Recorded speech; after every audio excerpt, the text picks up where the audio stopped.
Boa tarde, galera do primeiro ano. Vamos lá à nossa aula. Dando continuidade ao conteúdo que foi visto em sala de aula, nós vamos ver hoje gráfico da função polinomial do primeiro grau. Pessoal, eu esqueci de abrir, tá, o espaço no Classroom para que vocês fizessem as postagens dos exercícios. Porém, na nossa aula online, eu faço a discussão dos exercícios com vocês e faço mais a discussão dessa parte do conteúdo que vamos ver hoje, beleza? Para a gente tentar entender todo o conteúdo em si. Então vamos lá. Hoje nós vamos ficar com o gráfico da função polinomial do primeiro grau. E para construir o gráfico, pessoal, não é tão difícil, tá? Construir o gráfico da função polinomial, gráfico, primeiro grau, né? Nossa função é do primeiro grau. E aí vocês têm que lembrar de uma coisa, tá? Dicas. O gráfico é sempre uma reta. O gráfico, a representação gráfica é uma reta crescente. Aí a crescente tem essa indicação, tá? Ou decrescente. Decrescente. Decrescente que tem essa indicação. Então não tem como vocês se enganarem. Vão ter lá o meu sistema cartesiano, né? O meu sistema ortogonal, o meu plano cartesiano, né? XY, certo? Meu plano, deixa eu colocar aqui mais no canto. Meu plano XY. E nesse plano XY, eu posso ter uma reta que ela é crescente, representando a minha função f de x, ou eu posso ter uma função que ela é decrescente, representando a minha função f de x, certo? Por definição, para a minha função decrescente, isso implica dizer que o valor de a é sempre o valor menor do que zero, ou seja, é negativo. E aí eu vou ver daqui a pouco com vocês o que significa isso. Para a minha função crescente, isso implica dizer que o meu valor de a é maior que zero. Isso significa positivo. Então, qual é a representação de uma função polinomial do primeiro grau? F de x é igual a ax mais b. Então, ó, é o a que vai lhe dizer se a sua função, se o seu gráfico ele é crescente ou ele é decrescente. Vai depender do valor de a. Se o valor de a for maior que zero, ou seja, se todos os valores que estiverem aqui acompanhando o termo x forem valores positivos, o gráfico é um gráfico crescente. Se todos os valores que acompanham a for menor que zero, ou seja, negativo, o gráfico tem representação decrescente. Beleza? Então, só ao olhar para a sua função, já que você sabe que a função polinomial, por definição, o seu gráfico é uma reta, beleza? Aí você vai saber se ele é crescente ou decrescente olhando para quem? Para o valor de a. A positivo, crescente. A negativo, decrescente, tá? Para encontrar o gráfico da função polinomial, basta que a gente atribua valores para x, faça lá a minha tabelazinha, ó. Beleza? Tanto faz eu escrever f de x como y, y igual a ax mais b. Coloco minha função, e aí eu vou achar o meu valor de y, que automaticamente eu vou conseguir montar um par ordenado x, y, para que a gente possa plotar no nosso gráfico, certo? Os valores de x, pessoas, os valores de x podem ser qualquer valor que pertence ao conjunto de números reais. É porque a gente sabe que uma função polinomial, ela está definida dentro do conjunto dos números reais, ou seja, o seu domínio é real, tá? Tanto o seu domínio como o seu contradomínio. Se vocês observarem aí na página 28 do livro de vocês, ele começa com essa indagação, né? Ele começa com essa afirmação. Seja f, que é a função, de R em R, ou seja, domínio real, contradomínio ou imagem também real, então a gente tem uma função que é definida dentro do conjunto de números reais. Então, o valor que você pegar para x pode ser qualquer número real, tá? Pense em um número é real, você pode colocar aqui, beleza? Geralmente o que o professor diz, pessoal? Pegue os menores números possíveis, pegue lá o 1, pegue lá o 0, pegue o 2, pegue o menos 1, menos 2, que é mais fácil calcular com esses números, certo? Então aí a gente consegue construir o nosso gráfico, vamos lá. Exemplo, né? Para mostrar que vocês realmente sabem fazer isso. F de x é igual a meio de x mais 1. Pessoal, qual é o valor de A? Meio. Meio é um valor positivo ou negativo? Positivo, porém maior que zero. Positivo, logo maior que zero. Certo? Então, função gráfico crescente. Então, eu vou atribuir valores para x. Ó. Como eu sou malaquia e eu estou vendo que aqui é 1 meio, e automaticamente quando eu multiplicar x por meio, eu vou estar dividindo x por 2, então eu vou pegar só números que são divisíveis por 2. Tá?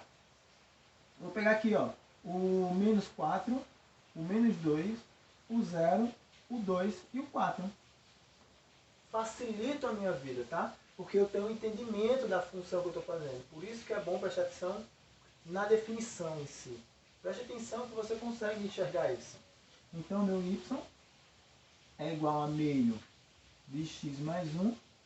Vou encontrar o meu par ordenado, vou encontrar meu y e depois montar meu par ordenado xy. E aí, quando a gente fizer aqui, ó, vai ficar y é igual a meio vezes menos 4 mais 1.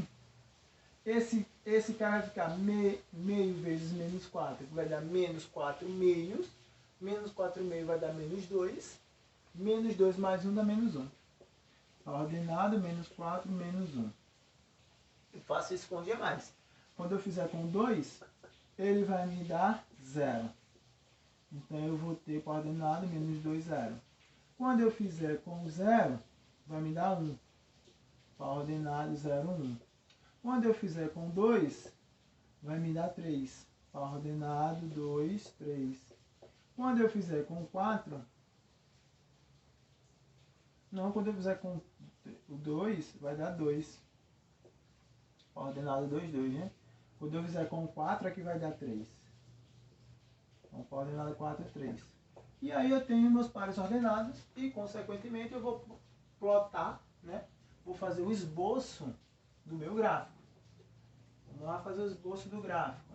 Fazendo o esboço do gráfico, vou desenhar um gráfico aqui. Quais foram os valores que eu atribuí para x, né? O menos 2, o menos 4. 0, 2 e 4. Quais foram os valores que eu encontrei para y? O menos 1,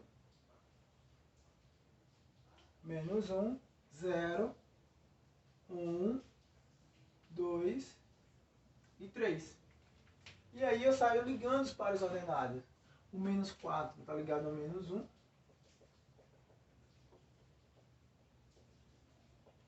Está ligado a menos 1. O menos 2. O menos 2 está ligado a quem? Menos 2, 0, é? Menos 2, 0. Então o ponto é marcado no menos 2. Depois um 0. Tem alguma coisa errada aí, viu? Ah, tá, porque aqui é menos 1. Beleza. Foi erro meu. É aqui embaixo a bolinha, né? Não é em cima. É menos 4, menos 1, certo? Aí depois 2, 2. E depois 4, 3.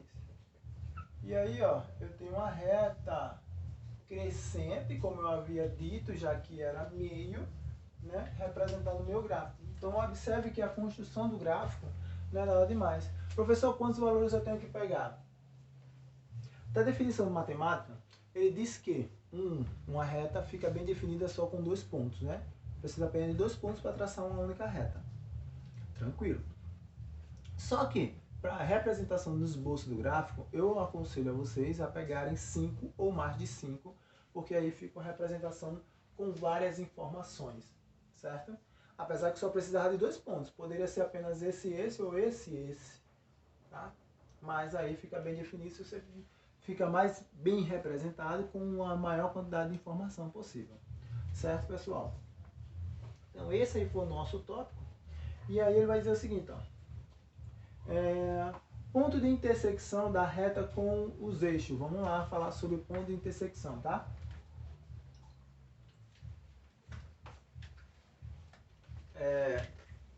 Ponto de intersecção das retas com o eixo.